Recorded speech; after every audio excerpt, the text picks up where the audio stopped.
Noticeable difference. There is no mistaking a life transformed by God. The disciples had been vain and fearful when Jesus enlisted them.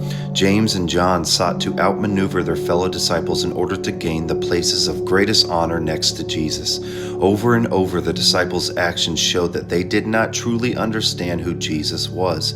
Even after 3 years with Jesus, Peter was afraid to confess Christ before a young servant girl. In fact, Peter did it 3 times. Anyone who knew these men would realize they were not the kind of people on which you would build a worldwide kingdom.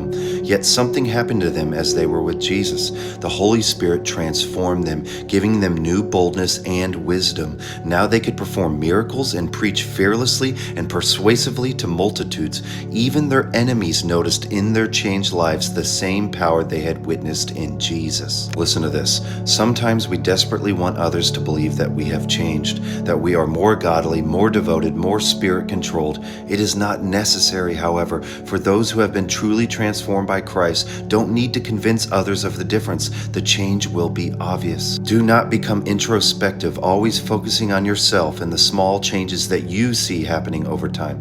As you walk with Jesus daily, let the witness of the changes taking place in you come from others and not from you. If you have to prove to someone that God has really changed you, then He has not.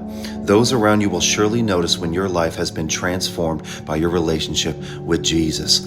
You hear that? You don't need to prove to others. Just follow Jesus and it'll come naturally. Guys, comment what you thought. Share to some